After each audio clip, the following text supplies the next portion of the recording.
capacity is the highest in the world. We have installed 92,540 megawatts of renewable energy capacity in this past 4.5 years. 49,300 megawatts is under installation and 27,570 megawatts is under bid. We have emerged as the most favored destination in the world for investments in renewable energy. We have also installed many innovative projects such as solar wind hybrid, floating solar, round-the-clock renewable energy. We have a solar cities program in which 17 states have identified one city each to be converted to a solar city. Kerala has identified Thiruvananthapuram as the city to be converted into a solar city. We propose to come out with a bid for green hydrogen in the next 4 or 5 months. And we are also carrying out surveys for installation of offshore wind, the potential for which is very good. Our survey and preparatory work for the installation of 10,000 megawatts of renewable energy in Ladakh and its evacuation is in an advanced stage. We have projects for carbon neutral Andaman and Lakshadweep and carbon neutral Lakshadweep. Honorable Prime Minister, we intend to continue our world leadership in the renewable energy sphere. I thank you, Honorable Prime Minister, for taking time out from your busy schedule for dedicating these projects to Kerala. Thank you, I again sir. welcome you and all the present guests here. Thank you, sir. I now request Shri Hardeep Puri ji, Honorable Minister of State, Independent Charge for Housing and Urban Affairs, to kindly make his remarks. Sir. Honorable Prime Minister ji, Honorable Governor of Kerala, Shri Arif Muhammad Khan ji, Honorable Chief Minister of Kerala, Shri Pinarayi Vijayan ji, my good friend and colleague in the Council of Ministers, Shri R.K. Singh ji, other dignitaries present, and all those who have joined us today for the laying of the foundation stone and inauguration of development projects in Kerala by the Honorable Prime Minister. The visionary leadership of Prime Minister Shri Narendra Modi ji in 2014 ushered in an era of new urban reawakening. The government launched several flagship programs: the Swachh Bharat Mission Urban, Atal Mission for Rejuvenation and Urban Transformation Amrut, Smart Cities Mission, and the Pradhan Mantri Awas Yojana Urban. Over the last 6 years, India has embarked on a historic journey towards impactful and people-centric urbanization across its length and breadth through our flagship missions. Honorable Prime Minister, the total cumulative expenditure in the urban sphere during the 10 years of the UPA government between 2004 and 2014 was 1,57,000 crores. In the 6 years of the Modi government, this has gone up to nearly 11 lakh crores, or more than 6 times the amount spent over the 10-year period earlier. As articulated by the Honorable Prime Minister, rapid urbanization poses both a challenge and an opportunity. In the spirit of cooperative federalism, the paradigm of planned urbanization has spread across the country through the various flagship missions. Generating access to essential utilities and developing vital urban infrastructure while leveraging new technologies to improve serviceability and ease of living in our cities has been a key policy priority of the Honorable Prime Minister's government. The achievements of our flagship missions are a testament to this commitment.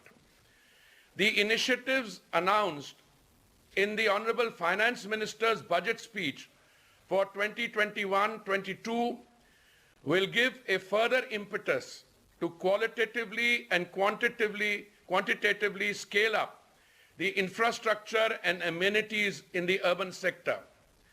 Massive outlays for the newly announced Jal Jeevan Mission Urban and the Swachh Bharat Mission Urban 2 validate the commitment of the central government.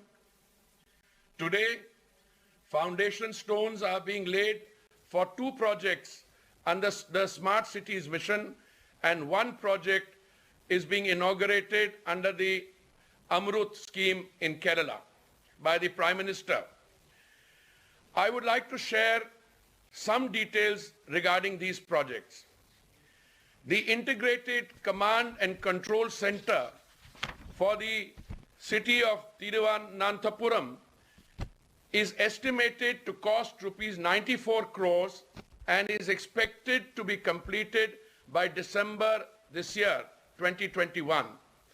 This will ensure real-time monitoring of various city-level functions, that is security, traffic, water, etc. 3 smart road projects with an estimated cost of rupees 427 crores with a length of 37 kilometers are also being grounded. The project is expected to be completed by December 2022. Under the Amrut mission, a rupees 70 crore project for a 75 MLD water treatment plant at Aruvikkara has been completed and is being inaugurated today. This will augment the per capita supply of the city from 100 liters per capita per day to 150 liters per capita per day. As a result of this project, 246,803 households in the city will be benefited. The project is also likely to generate and has generated employment of and for 168,000 person days in the state. The new India envisioned by the Prime Minister is one where the youth, who are the future of the country, have equal opportunities for economic prosperity. This can be possible only if all the basic amenities are made available so that they can concentrate their energies on fulfilling their aspirations. It is imperative, therefore, that every household has a pakka house with electricity and water tap connection, houses are connected to proper sewage system, etc., and are also able to leverage the benefits of all the other central government schemes. These amenities, together with clean, fast and safe mobility, will ensure that the India of tomorrow will be one which every Indian will be proud of. And I'm particularly pleased to submit to all of you, Honorable Prime Minister, and this will resonate particularly well in the state of Kerala, that under the Pradhan Mantri Awas Yojana, the title of the home will be in the name of the lady of the house or held co-jointly by her. I would like to thank the Honorable Prime Minister for joining us today, and may I also congratulate the people of Kerala and all those who have joined us virtually as they pursue a path towards sustainable development. Thank you very much. Thank you, sir. I now invite Shri Pin Rai Vijayan, Honorable Chief Minister, Kerala, for his remarks. Honorable Chief Minister. Honorable Prime Minister Sri Narendra Modi ji and other dignitaries, greetings to you all. This is a historic day as far as the state of Kerala is concerned. Major developmental projects are being inaugurated at Kasaragod in the north, Thrissur in the center, and at Thiruvananthapuram in the south of the state. The foundation stones of 2 projects under the Smart City project in the state capital are also being laid. We are extremely glad that the Honorable Prime Minister is here with us today to dedicate to the nation and to lay the foundation stone of these landmark projects. On behalf of the state government, let me assure him of our continued cooperation in projects that are being implemented together by the state and central government. In a federal structure such as ours, it is imperative for governments at various levels to work together for the benefit of the people. കേരളത്തെ സംബന്ധിച്ചിടത്തോളം സുപ്രധാനമായ ഒരു ദിവസമാണിത്. സംസ്ഥാനത്തിന്റെ വടക്കേ അറ്റം മുതൽ തെക്കേ അറ്റം വരെ വിവിധ പദ്ധതികൾ യാഥാർത്ഥ്യമാവുകയും തലസ്ഥാന നഗരിയിൽ സ്മാർട്ട് സിറ്റിയുടെ ഭാഗമായ 2 പദ്ധതികൾക്ക് തുടക്കം കുറിക്കുകയുമാണ്.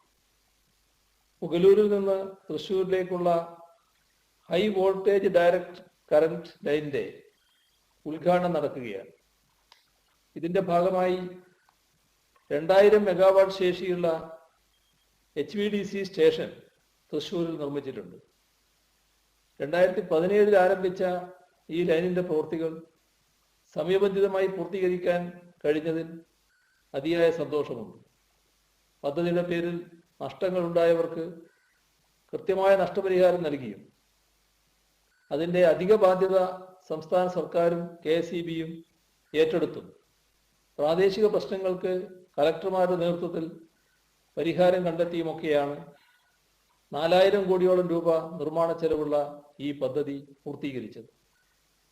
കാസർകോട്ടുള്ള സോളാർ പാർക്കിൽ അമ്പലത്തറയിൽ 50 മെഗാവാട്ട് നിലയം 2018 പൂർത്തിയാക്കിയിരുന്നു. ഇപ്പോൾ പൈവളികയിൽ 50 മെഗാവാട്ട് നിലയം കൂടി പൂർത്തിയാക്കിയിരിക്കുന്നു. സംസ്ഥാനത്തെ ഊർജ മേഖലയിൽ വലിയ കുതിച്ചുചാട്ടമാണ് കഴിഞ്ഞ 4.25 വർഷമായി ഉണ്ടായിട്ടുള്ളത്. അരുവിക്കരയിൽ വാട്ടർ ട്രീറ്റ്മെന്റ് പ്ലാന്റ് പ്രവർത്തന സജ്ജമാകുന്നതോടെ തിരുവനന്തപുരത്തെ 10 ലക്ഷത്തോളം ആളുകൾക്ക് ഇപ്പോഴുള്ള പ്രതിദിന ജലലഭ്യത 100 ലിറ്ററിൽ നിന്നും 150 ലിറ്ററായി ഉയരുകയാണ്. ഈ സർക്കാരിന്റെ കാലയളവിൽ 13 ലക്ഷം കുടിവെള്ള കണക്ഷനുകൾ നൽകാൻ കഴിഞ്ഞു. 21,42,000 ഗ്രാമീണ കുടുംബങ്ങൾക്ക് പൈപ്പിലൂടെ കുടിവെള്ളം ലഭ്യമാക്കാനുള്ള പദ്ധതിക്കും തുടക്കം കുറിച്ചിരിക്കുകയാണ്. തിരുവനന്തപുരം നഗരത്തെ സ്മാർട്ട് സിറ്റി മിഷന്റെ ഭാഗമായി കോർപ്പറേഷനും സംസ്ഥാന സർക്കാരും കേന്ദ്രവും കൂടെ ചേർന്ന് 1135 കോടി രൂപയുടെ പ്രവൃത്തികളാണ് തിരുവനന്തപുരം നഗരത്തിൽ സ്മാർട്ട് സിറ്റി പദ്ധതിയുടെ ഭാഗമായി നടപ്പാക്കുന്നത്. അതിൽ 94 കോടി രൂപ ചെലവ് ചെയ്താണ് integrated command and control centre യാഥാർത്ഥ്യം ആക്കുന്നത്. തിരുവനന്തപുരം നഗരത്തിലുള്ള 37 കിലോമീറ്റർ റോഡുകളെ 427 കോടി രൂപ ചെലവിട്ട് സ്മാർട്ട് റോഡുകളാക്കുകയാണ്. നടപ്പാതയും സൈക്കിൾ ട്രാക്കും ഉൾപ്പെടെ ഉൾക്കൊള്ളിച്ചുകൊണ്ട് റോഡുകളെ കൂടുതൽ സൗകര്യപ്രദമാക്കാനും CCTVകൾ സ്ഥാപിച്ച് പൊതുജനങ്ങളുടെ സുരക്ഷ ഉറപ്പുവരുത്താനുമാണ് ലക്ഷ്യമിടുന്നത്. വൈദ്യുതി, കുടിവെള്ളം, ഗതാഗതം, സർക്കാർ സേവനങ്ങൾ, അധികാര വികേന്ദ്രീകരണം ഇങ്ങനെ നിരവധി മേഖലകളിൽ ഗുണകരമായ മാറ്റങ്ങൾ ഉണ്ടാക്കാൻ കഴിയുന്ന പദ്ധതികൾക്കാണ് ഇന്ന് തുടക്കം കുറിക്കുന്നത്. Once again, I thank the Honorable Prime Minister for his presence. I hope that the projects being initiated today will make a marked difference in the lives of the people of Kerala. Thank you. Thank you very much, sir. And now we'll present a short film on the 5 projects to be dedicated and foundation stone to be laid by our Honorable Prime Minister. Can we have the film, please?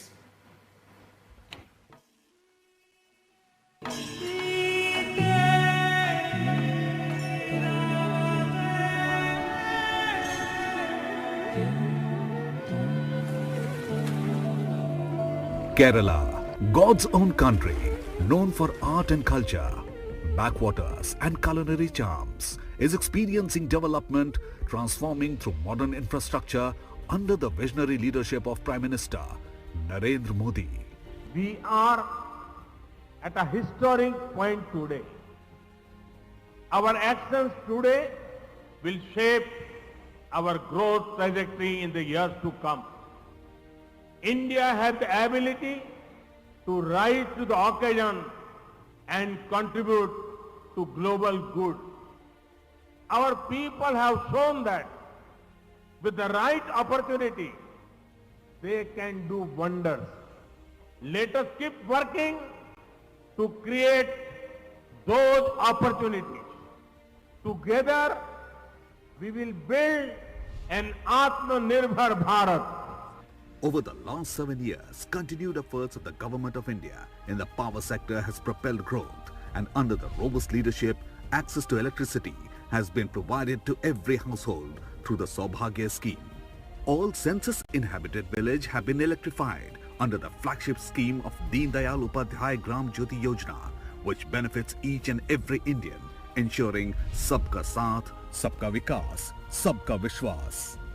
With creation of one nation, one grid, one frequency, power can be transferred to any part of the country. In line with vision of Atmanirbhar Bharat, Kerala is strengthening the nation's resolve as it is getting today India's first HVDC power transmission project based on voltage source converter technology by Government of India at Thrissur. The project will evacuate 2000 megawatt of power from western region to Kerala, ensuring uninterrupted power supply, benefiting agriculture, industries and households of the state. Built at a cost of rupees 5,070 crore, this system consists of 2 HVDC terminal stations at Pugalur and Thrissur and a 320 kV HVDC line. This state-of-the-art system strengthens the power infrastructure of Kerala and has optimized tower design and 27-kilometer underground cabling to reduce the right-of-way requirements. Firmly committed to the sustainable development, the country's leadership took several initiatives such as spearheading the International Solar Alliance, development of solar parks and green energy corridors in country to promote clean power. Towards fulfillment of ambitious target of 175 gigawatt of installed capacity from renewable energy sources by 2022, the Government of India has set up a 50 megawatt solar plant at Kasaragod, Kerala. The entire clean and green power from the plant, set up with an investment of 280 crore rupees, is committed to Kerala. The capacity utilization factor of the project was upgraded to 23% from initial 19% by adopting innovative design. Apart from these powering initiatives, Government of India's Amrit scheme is being implemented in Kerala for ensuring clean drinking water and handling household sewage. A 75 MLD water treatment plant in Thiruvananthapuram will benefit 2.5 lakh households of Aruvika and adjoining areas, leading to 50% increase in availability of drinking water to around 10 lakh citizens. The Kerala Water Authority undertook the task of implementing this project in 2018 at an estimated cost of 70 crore rupees. For overall development of the state, 37-kilometer roads are being converted to smart roads with multi-utility underground ducting of electricity, water and telephone lines at Thiruvananthapuram.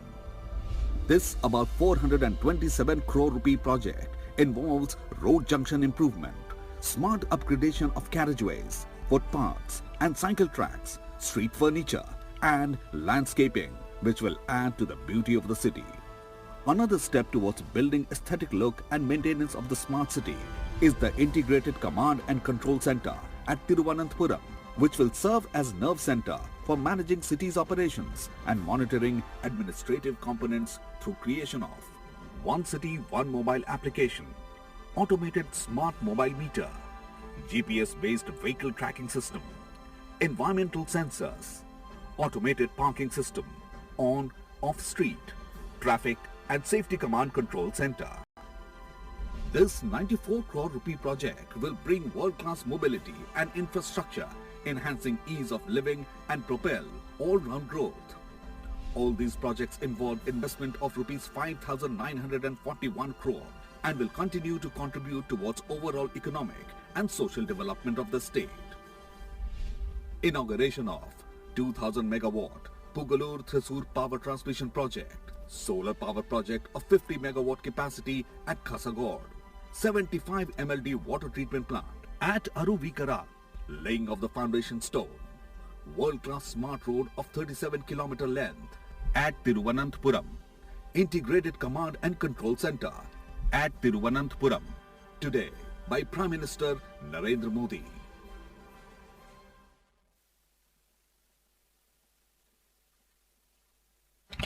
The Honorable Prime Minister will now inaugurate the 3 projects and lay foundation stone of 2 projects. I first request the Honorable Prime Minister to kindly inaugurate Power Grids, Pugalur Trishur 2000 megawatt voltage source converter based HVDC project and TSDC's solar power project of 50 megawatt at Kasargod, Kerala by pressing the remote button. Honorable Prime Minister.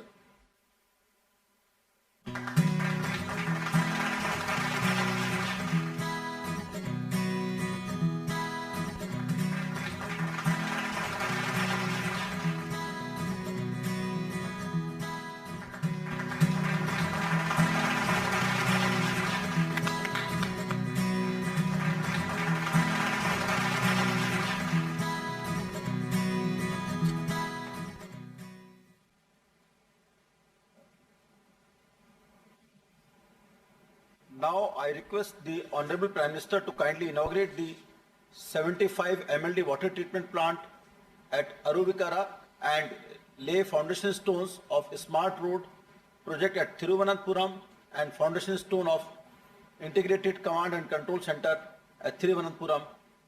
Prime Minister.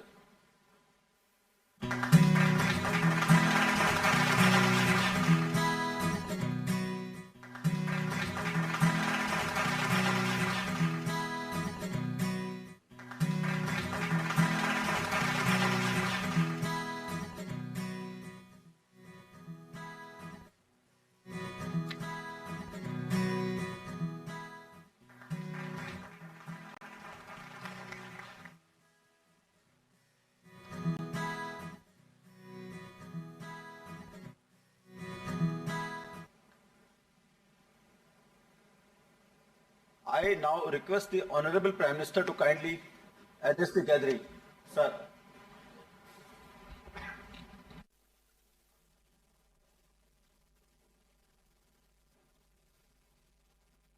Governor of Kerala,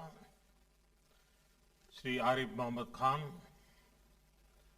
Chief Minister of Kerala, Sri Pinarayi Vijayan, my cabinet colleague, Sri R.K. Singh, Hardeep Singh Puri, other distinguished guests, friends, Namaskaram Kerala. Just a few days ago, I was in Kerala to inaugurate key projects of the petroleum sector. Today, thanks to technology, we are connected once again. We are taking important steps in the development journey of Kerala. The development works starting today are spread across the state. They cover a wide range of sectors. They will power and empower this beautiful state whose people are making rich contributions to India's progress. The 2000 megawatt state-of-the-art Pugalur Thrissur high voltage direct current system is being inaugurated today. This is the first HVDC interconnection of Kerala with national grid. Thrissur is an important cultural center of Kerala. Now, it will also be the power center for Kerala. This system will facilitate transfer of large quantum of power to meet the growing power demand of the state. It is also the first time the VSC converter technology has been introduced in the country for transmission. It is indeed a moment of pride for all of us. Friends, internal power generating sources in Kerala are seasonal. This makes the state largely dependent on import of power from the national grid. This gap had to be bridged. The HVDC system helps us achieve this. Now, there will be access to power with reliability. It is equally important to strengthen intra-state transmission network for delivery of power to the households and industrial units. There is one another aspect which makes me happy about this project. The HVDC equipment used in this project have been made in India. This makes our Atmanirbhar Bharat movement stronger. Friends, we are not just dedicating a transmission project. We have a project of producing electricity also. It is a pleasure to dedicate yet another clean energy asset of 50 megawatt capacity, the Kasargod solar project. This will be a step in achieving the green and clean energy dream of our country. India is devoting great importance to solar energy. Our gains in solar energy ensure a stronger fight against climate change, a boost to our entrepreneurs. Work is also underway to connect our hard-working farmers with the solar sector, make our Annadata also Urjadata. Under PM Kusum Yojana, over 20 lakh solar power pumps are being given to farmers. In the last 6 years, India's solar energy capacity is up 13 times. India has also brought the world together to the International Solar Alliance. Friends, our cities are engines of growth and powerhouse of innovation. Our cities are seeing three encouraging trends: technological development, favorable demographic dividend, increasing domestic demand.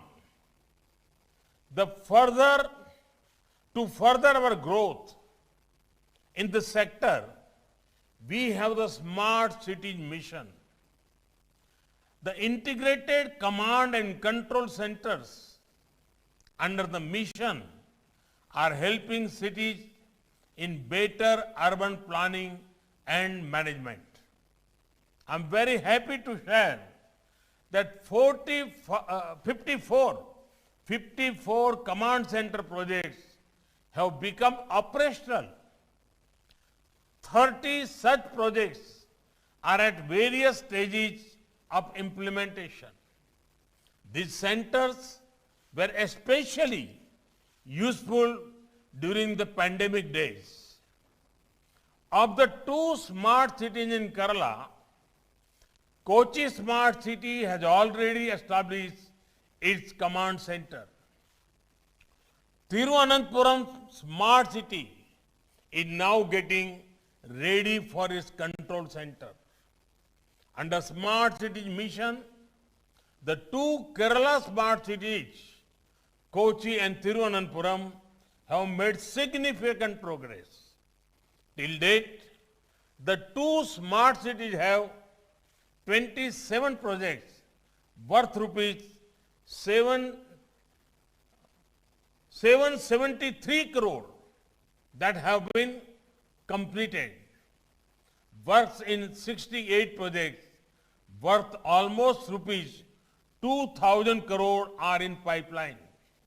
Friends, one more initiative to improve urban infrastructure is Amrut. Amrut is helping cities expand and upgrade their wastewater treatment infrastructure. A total of 175 water supply projects are being taken up in Kerala under Amrut at the cost of more than rupees 1,100 crore. Universal coverage is provided in 9 Amrut cities. Today, we are inaugurating the 75 million liters per day water treatment plant at Aruvikara, completed at a cost of rupees 70 crore. This will improve the lives of around 13 lakh citizens. As my minister colleague said, this project will help increase per capita water supply in Thiruvananthapuram to 150 liters per day from 100 liters per day supply earlier. Friends, today we are making the Jayanti of the great Chhatrapati Shivaji Maharaj. The life of Chhatrapati Shivaji Maharaj inspires people across India. He gave emphasis on Swaraj, where the fruits of development reach all sections of society. Chhatrapati Shivaji Maharaj also had a special relation with the coast of India.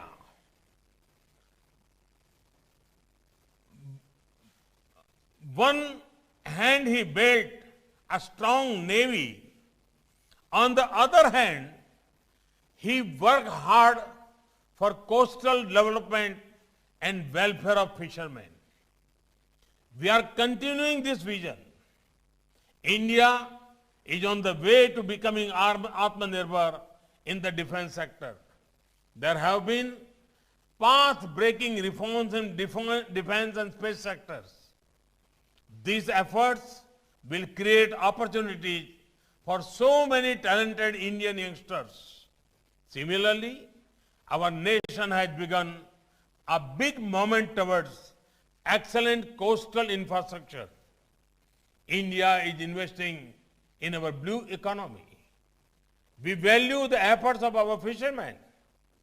Our efforts for fishermen community are based on more credit, increased technology, top quality infrastructure, supportive government policies. Fishermen now have access to Kisan credit cards. We are encouraging the use of latest technology that will help them navigate the waters. Work is underway to modernize boats they use.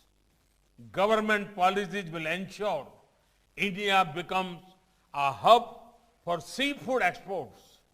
In this budget itself, a fishing harbor has been announced for Kochi. Friends, the great Malayalam poet Kumaran Ashan had said, I am not asking your caste, sister. I am not asking your caste, sister. I ask for water. I am thirsty. Development and good governance does not know caste, creed, race, gender, religion, or language. Development is for everyone. This is the essence of Sabka Saath, Sabka Vikas, Sabka Vishwas. Development is our aim. Development is our religion.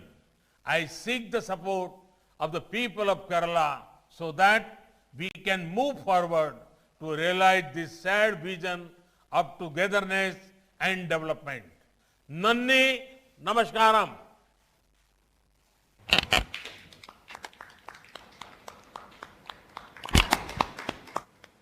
Thank you very much, Honorable Prime Minister, for such inspiring and motivating address.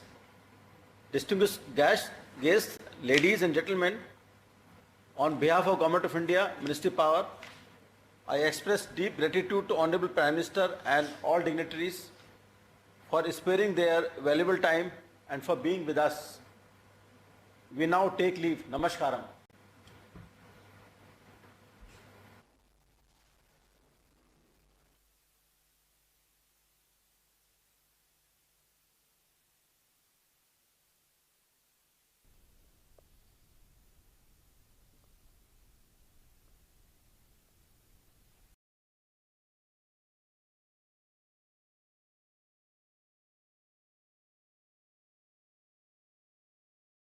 Even after the pandemic, and even as the pandemic is probably reviving in some countries, the second wave is coming in some countries, because we had an approach which was very spearheaded from the front by the Prime Minister himself, we've had a kind of retraction in the pandemic. The death rates are the lowest in the world. Active cases have come down. In a way, I can state with a bit of hesitation, because the pandemic is unpredictable, we have actually managed to bend the curve. And as a result, the revival of the economy looks lots more sustainable, and this budget therefore gives the necessary impetus. Now, very many members have spoken on the contents of the budget, and therefore the debate was lots more meaningful, and some of the points raised by the members I will certainly give answers to, and also reflect on some other thoughts which have come from various different members. But before I get into the specific issues raised, and before I get to replying on the specific issues, I think what I want to highlight is, as I said at the beginning, stimulus plus reforms. An opportunity has been taken out of the pandemic situation. A challenging situation of the pandemic did not deter the government, did not deter us from taking up reforms which are going to be necessary for sustaining a long-term growth for this country. And as a result, very many steps were taken out and announced even during the Atmanirbhar package announcements, and in this budget we have kept the pace up and announced measures which are for the reforms. And reforms, not just one-off, reforms not just every now and then, but reforms riveted in a policy.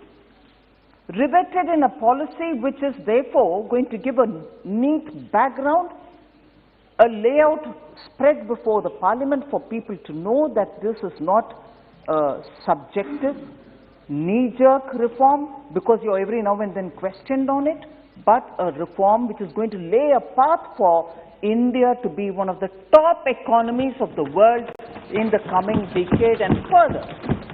So that kind of an approach, which is a courageous approach of a government which believes that the people of India have mandated it to do such an exercise. I was very encouraged to see several of our MPs, many of them very young, probably the first-time entrants, speaking with such fervor about the kind of reforms which the Prime Minister is spearheading, and that gives hope for this economy and for democracy, because India's 2/3 of our population is the youth of this country who hold the hope for this future. And because the hope is what we have to service, attend and facilitate, this budget is drafted the way in which it is drafted. And therefore the policy, particularly the disinvestment in the PSE policy, does not allow for any kind of elementary or rudimentary approach to it. It clearly states, after all, since 1991, the opening of the economy and the justifiable claims that many of us, irrespective of the government, have made that poverty reduction in real terms is happening since the time public enterprises and also the private enterprises have all given an opportunity for India to revive its economy from the notorious license quota Raj. And that is why I reiterate this fact that this budget draws on the experience of the Honorable Prime Minister when he was the Chief Minister. In the ground in Gujarat, seen so many revival happening at a time when the license quota Raj was going away post-1991. And then based on that experience and commitment to reform, which is sustaining commitment to reform, which is blended into this budget, and therefore it is based on the policy rather than. Honorable Speaker, sir, I draw your attention to the fact that it is important in the history, economic history of India, it is important to trace this route. Since 1948, when we, with great adoration, adopted socialistic policies, great adoration, nationalized institutions, and with great adoration had a kind of a blend of Indian hybrid socialism plus a certain kind of license quota Raj, all of which started denigrating Indian businesses, all of which made businesses absolutely difficult to perform, constricted our enterprises, particularly the small and medium ones. Too many questions, too many licenses, too many regulations ended stifling these businesses. And therefore, if you look at the trajectory of India's economic history post-independence, 1948, I'm not going to elaborate why I have picked off these years. You will know it. Honorable members know it. 1948, 1955, 1969, and it peaked in 1975. All of which were strongly socialist, not truly the kind of socialism which the Western nations or even Russia spoke about, but a hybrid kind of a socialism, ending the Indian entrepreneurs' capacity to take this economy along. And it is that which the same party which between 48 and 75 happily took upon itself. 1991. I concede it was under duress. Shifts from the socialism to complete opening up of the economy, and also till today, rightly, take the credit, I have no problem. And till today, would like to harp on, 1991, it is we who opened up the economy, it is we who have given you a free market approach, and it is we who are reformist. The very same party, sir, from 48, which constricted the Indian economy, in 91 says, no, we've opened up, we've given reform, and repeatedly asks Prime Minister, where is your reform credential? What have you done in reform? Repeatedly asks, and then says, you have not got that commitment, you don't know what is economics, you don't know how to manage economy, and therefore, you are not the people to do reform, it's us who can do it. And with no apologies, socialism to communism to complete license quota Raj, and then of course opening up of the Indian economy, and therefore we are everything. We are socialist at one point in time, we are communist another point in time, license quota, crony capitalism another time, and finally even opening up the Indian economy, it is us. No sir, I'd like to put it now before this House, that since Jan Sangh days, respecting Indian entrepreneurial skills, Indian managerial skills, Indian trade skills, Indian business skills, Indian youth, Jan Sangh onwards, BJP has consistently believed in India. We didn't borrow something from somewhere and give a hybrid. We didn't ever borrow. We didn't, at one point in time, because we are close to Russia, we will do one thing which is very command-control regime, the centralized planning regime. And then suddenly we think, oh my God, even China is moving in that route of, supporting capitalism. Therefore, we'll also have to do it. No, sir. Our belief in India, our belief in Indian businesses, and our belief in Indian economic strength has been consistent from Jansangh to BJP to now BJP. Also going in a steady line of believe in Indian enterprises, give them the maximum freedom, give them the respect that they so deserve. And then, oh sorry, I thought finance minister talk on economy and economics. सदस्य please बैठ कर मत बोलिए. Finance ministers talk on economy, sir. Policies which govern economy also is of matter, in fact, of primary matter for the finance ministers. So,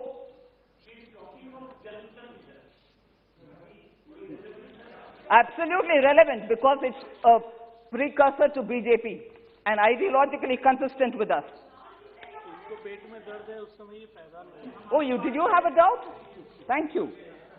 So therefore, respecting wealth creators, respecting taxpayers, and respecting honest citizens is something which we consistently follow, and that is why in responding to the President's address, Prime Minister, when he spoke about small farmers, he spoke about respecting wealth creators, and unless wealth creators create wealth, there's nothing which is going to be with the government to distribute. Distribute to the poor, distribute to the migrant laborers. Unless wealth creators give the taxes and generate that kind of a lubrication in the economy, you're not going to have any money to distribute, sir. And therefore, let's understand, consistently talking and also facilitating economy is a primary responsibility of any responsible government. And that's what we are doing now. So specific questions which were raised by several members on health, for instance, on defense, for instance, I'll very quickly respond without taking specific honorable members' name, but once I cover the topic, I'm sure it addresses many of the members. So on agriculture, for instance, there was this question, why did you reduce the budget from by about 10,000 crores? Are you not going to take care of Kisan? So that is absolutely misread. The data given in the budget on that account has been misread, and I'll tell you why. Because benefits worth 1.15 lakh crores have been transferred to the bank accounts of 10.75 crore farmers since the inception of this particular scheme of Pradhan Mantri Kisan Samman Yojana. In 2019 and 20, and also in the BE of 2020-2021, both I am comparing BE to BE. 1920 BE to 2021 BE, the allocation of 75,000 crores was made under the scheme. Of course, in the RE of 2020-21, the allocation has been rationalized. When I say rationalized, you may understand it as reduction, but I'll tell you why reduction. I'll tell you why reduction. Nothing to heckle, sir. I'll tell you why reduction. 65,000 it became because, and one of the main reason for that is, allocation to PM Kisan scheme is approximately 69 lakh farmers estimated. The allocation has been because our estimate was that 69 lakh estimated farmers from West Bengal have not received as per our allocation because the list hadn't come to us.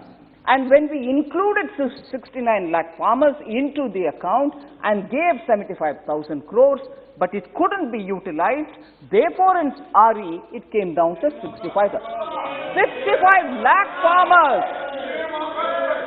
for whom we made the provision in the BE, for whom the money was waiting. Because the list of 65 lakhs did not come to us, we were not able to pay, and to that extent the amount had to be said. We have not utilized it.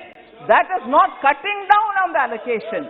It is clearly saying a state for which we made the provision did not use it. And therefore the reduction, sir, we are not hiding why the reduction, but it is important to highlight that a state shows that its farmers should not be given the money which the Prime Minister is giving for all the country. So, shedding crocodile tears for farmers doesn't help. The money is lying there. Next, sir, there were questions about health. Have you actually reduced the payment to health? You're bringing in water and sanitation, you're bringing in nutrition, and therefore really you have not paid health. That's not true. But bringing in water and sanitation are all not just a figment of our imagination. Even the WHO has said water and sanitation contribute to health. And if there is no management of sanitation efforts, and bringing in toilets and other things are also in that scheme of things, and if you don't have good drinking water, Nal Se Jal is going for that, you are going to have health-related problems. That is why even in the budget speech I very clearly said, we are taking a holistic approach to health. It is preventive, it's also addressing preventive health, it is addressing curative health, it's also addressing well-being. Otherwise you're not going to get a holistic health-related governance. The WHO mentions, and I quote, safe drinking water, sanitation and hygiene are crucial to human health and well-being. Safe and sufficient, the acronym is WASH. Safe drinking water and sanitation and hygiene are crucial to health, human health and well-being. Safe and sufficient WASH plays a key role in preventing numerous neglected tropical diseases. Diarrheal deaths as a result of inadequate WASH were reduced by half during the Millennium Development Goal period of 1990 to 2015, with a significant progress on water and sanitation provision playing a key role. And therefore, a globally recognized approach to good health is to take care of water and sanitation, and therefore we have not done something, experimenting with something. It is a comprehensive, logical approach that we've taken. Now, having said this, I will firmly establish that in spite of bringing water and sanitation and portion, the allocations to the core health has not come down. On the contrary, it's gone up. I'll tell you how. Health and family welfare. Health and family welfare in the BE of 2020-21, the year that we are nearing finish, is 65,012.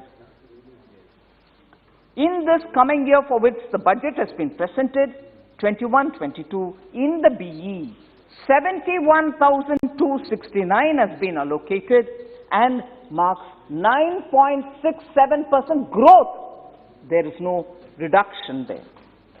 Ministry of Ayush, 2020-21, the year that we are finishing now, had 2,122 crores, which has gone up to 2,970, which is a 40% increase. Health research, Dr. Harshavardhan is here next to me. Health research has been provided 2,100 crores in this year, which is coming to a close, whereas it is now provisioned in the BE for the coming year 2,663 crores, which marks 26.8% growth.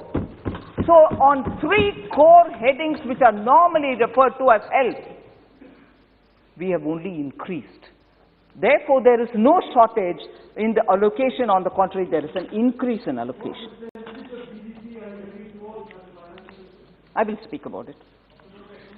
Then there's this question about defense getting no mention in the speech, defense getting no allocation. Why are we hiding details about defense? No, not at all. Defense as a word, no mention is absolutely right. But the budget documents, no, Professor, you're a professor. I would expect you to go into the details. The budget documents. Mohammadji, I think Honorable Member Mahua Moitra has a lot to say. Even during the debate, she has said it. She's welcome to say it, sir, with your permission. But I think it'll be good if you can hear me out first. Sir, defense expenditure.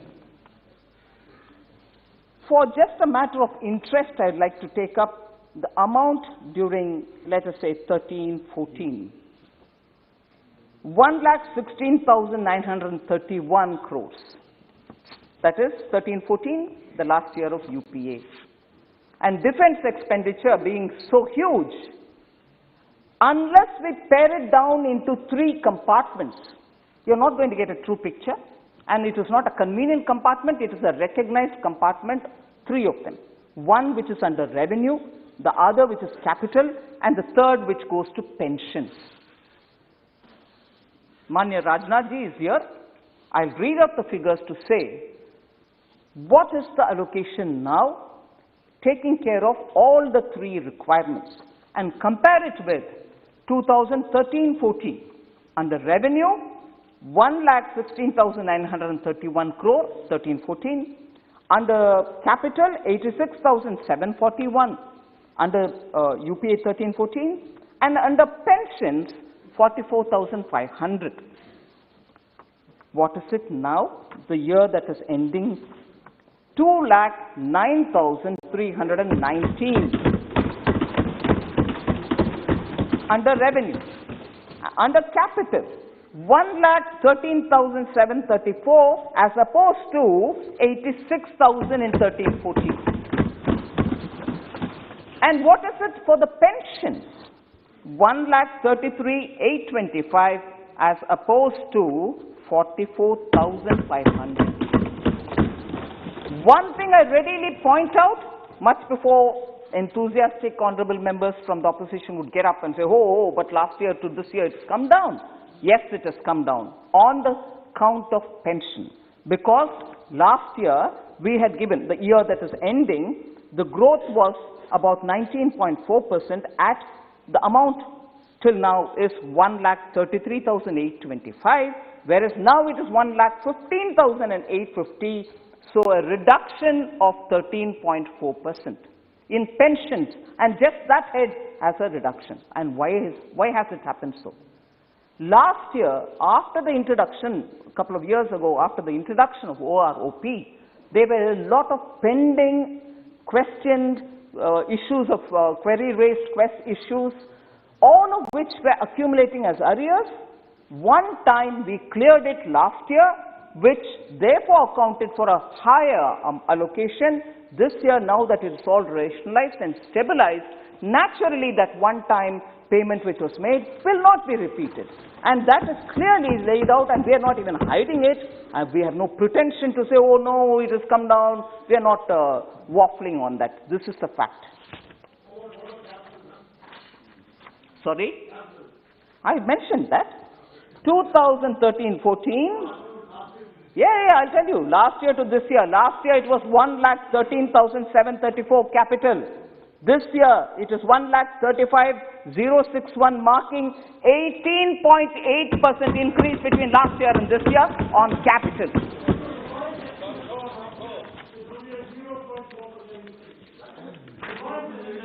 Sir, the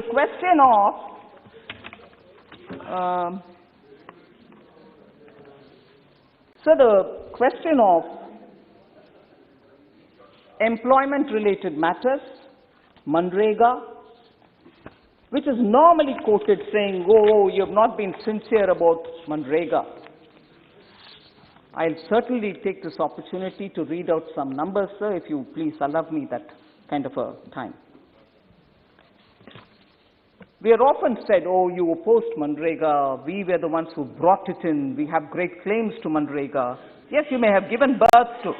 No questions, ma'am. You have given birth to Manrega, you can take the credit for it. But equally, take the credit for having mismanaged Manrega, take the credit for CAG paragraphs on Manrega, take the credit for having given Manrega to ghost workers, take the credit for Manrega going to non-existing workers, take the credit for that also. So, Congress party, sir, I'm sorry to take the name of a party on a debate during budget, gives birth to all these very good schemes, no doubt, very good schemes, but lacks the will to use them properly, lacks the will to use them openly and transparently. Moment that is given birth, misuses them to favor cronies. हम दो हमारे दो इसके लिए काम आता है. Sir, Manrega, I'm reading the figures. Suresh ji, I'm reading the figures. Honorable Member Kodikunil Suresh, please hear the numbers. Please hear the numbers. Sir, in 2009-10, sir, in 2009-10, no, don't worry. Then don't ask us the questions on Manrega, ask the state government. You ask us the questions. When I'm giving you replies, of course I'll mention Congress because you take the credit for it.